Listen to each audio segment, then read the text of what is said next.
Welcome to Jane's Dreamy Bookshelf. Tonight, I'll be reading a classic horror story by Ambrose Bierce about the strange death of the wife of a man living in a cabin in the woods. I hope you enjoy it. The Boarded Window by Ambrose Bierce. In 1830, only a few miles away from what is now the great city of Cincinnati, lay an immense and almost unbroken forest. The whole region was sparsely settled by people of the frontier, restless souls who no sooner had hewn fairly habitable homes and attained to that degree of prosperity than, impelled by some mysterious impulse of their nature, they abandoned all and pushed farther westward to encounter new perils and privations and the effort to regain the meager comforts which they had voluntarily renounced.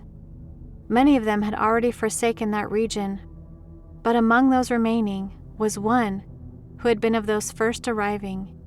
He lived alone in a house of logs, surrounded on all sides by the great forest, of whose gloom and silence he seemed a part, for no one had ever known him to smile nor speak a needless word. His simple wants were supplied by the sale or barter of skins of wild animals in the river town, for not a thing did he grow upon the land which, if needful, he might have claimed by right of undisturbed possession. There were evidences of improvement. A few acres of ground immediately about the house had once been cleared of its trees, the decayed stumps of which were half concealed by the new growth that had been suffered to repair the ravage wrought by the axe. Apparently the man's zeal for agriculture had burned with a failing flame, expiring in penitential ashes. The little log house, with its chimney of sticks, its roof of warping clapboards, weighted with traversing poles, and its chinking of clay, had a single door and, directly opposite, a window. The latter, however, was boarded up. Nobody could remember a time when it was not, and none knew why it was so closed. Certainly not because of the occupant's dislike of light and air, for on those rare occasions when a hunter had passed that lonely spot, the recluse had commonly been seen sunning himself on his doorstep, if heaven had provided sunshine for his need. I fancy there are few persons living today who ever knew the secret of that window, but I am one, as you shall see. The man's name was said to be Murlock. He was apparently 70 years old, actually about 50. Something besides years had had a hand in his aging. His hair and long full beard were white, his gray, lusterless eyes sunken, his face singularly seamed with wrinkles, which appeared to belong to two intersecting systems. In figure he was tall and spare, with a stoop of the shoulders, a burden-bearer. I never saw him. These particulars I learned from my grandfather, from whom also I got the man's story. He had known him when living nearby in that early day. One day, Murlock was found in his cabin, dead. It was not a time and place for coroners and newspapers, and I suppose it was agreed that he had died from natural causes, or I should have been told and should remember. I know only that with what was probably a sense of the fitness of things, the body was buried near the cabin, alongside the grave of his wife, who had preceded him by so many years that local tradition had retained hardly a hint of her existence. That closes the final chapter of this true story, excepting, indeed, the circumstance that many years afterward, in company with an equally intrepid spirit, I penetrated to the place and ventured near enough to the ruined cabin to throw a stone against it, and ran away to avoid the ghost, which every well-informed boy thereabout knew haunted the spot. But there is an earlier chapter, that supplied by my grandfather. When Murlock built his cabin and began laying sturdily about with his axe to hew out a farm, the rifle, meanwhile, his means of support. He was young, strong, and full of hope. In that eastern country whence he came, he had married, as was the fashion, a young woman, in all ways worthy of his honest devotion, who shared the dangers and privations of his lot with a willing spirit and light heart.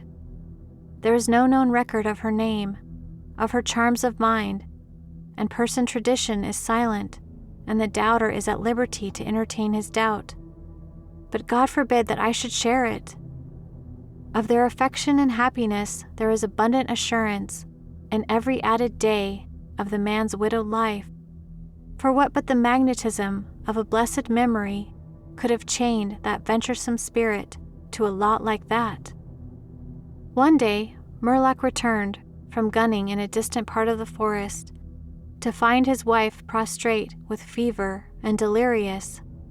There was no physician within miles, no neighbor, nor was she in a condition to be left to summon help. So he set about the task of nursing her back to health. But at the end of the third day, she fell into unconsciousness and so passed away, apparently, with never a gleam of returning reason. From what we know of a nature like this, we may venture to sketch in some of the details of the outline picture drawn by my grandfather. When convinced that she was dead, Murlock had sense enough to remember that the dead must be prepared for burial. In performance of this sacred duty, he blundered now and again, did certain things incorrectly, and others which he did correctly were done over and over. His occasional failures to accomplish some simple and ordinary act filled him with astonishment, like that of a drunken man who wonders at the suspension of familiar natural laws. He was surprised, too, that he did not weep, surprised and a little ashamed. Surely it is unkind not to weep for the dead. "Tomorrow," he said aloud, "I shall have to make the coffin and dig the grave, and then I shall miss her, when she is no longer in sight. But now, she is dead, of course, but it is all right. It must be all right, somehow. Things cannot be so bad as they seem." He stood over the body in the fading light, adjusting the hair and putting the finishing touches to the simple toilette, doing all mechanically, with soulless care, and still, through his consciousness, ran an undersense of conviction that all was right, that he should have her again as before, and everything explained. He had had no experience in grief. His capacity had not been enlarged by use. His heart could not contain it all, nor his imagination rightly conceive it. He did not know he was so hard struck. That knowledge would come later and never go. Grief is an artist of powers, as various as the instruments upon which he plays his dirges for the dead, evoking from some the sharpest, shrillest notes, from others the low, grave chords that throb recurrent like the slow beating of a distant drum. Some natures it startles, some it stupefies. To one it comes like the stroke of an arrow, stinging all the sensibilities to a keener life, to another as the blow of a bludgeon, which in crushing benumbs.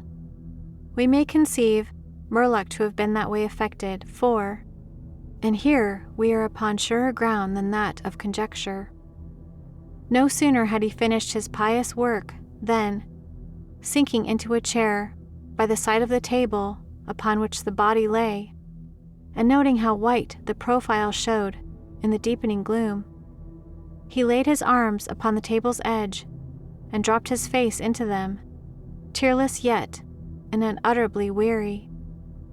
At that moment came in through the open window a long, wailing sound like the cry of a lost child in the far deeps of the darkening wood. But the man did not move. Again, and nearer than before, sounded that unearthly cry upon his failing sense. Perhaps it was a wild beast, perhaps it was a dream, for Murlock was asleep. Some hours later, as it afterward appeared, this unfaithful watcher awoke, and lifting his head from his arms, intently listened. He knew not why, There in the black darkness, by the side of the dead, recalling all without a shock, he strained his eyes to see he knew not what. His senses were all alert, his breath was suspended, his blood had stilled its tides, as if to assist the silence. Who?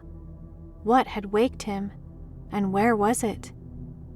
Suddenly the table shook beneath his arms, and at the same moment he heard, or fancied that he heard, a light, soft step. Another. Sounds of bare feet upon the floor. He was terrified beyond the power to cry out or move. Perforce he waited there in the darkness, through seeming centuries of such dread as one may know, yet live to tell. He tried vainly to speak the dead woman's name, vainly to stretch forth his hand across the table to learn if she were there. His throat was powerless, his arms and hands were like lead. Then occurred something most frightful. Some heavy body seemed hurled against the table with an impetus that pushed it against his breast so sharply as nearly to overthrow him. And at the same instant he heard and felt the fall of something upon the floor with so violent a thump that the whole house was shaken by the impact. A scuffling ensued, and a confusion of sounds impossible to describe. Murlock had risen to his feet. Fear had by excess forfeited control of his faculties. He flung his hands upon the table. Nothing was there.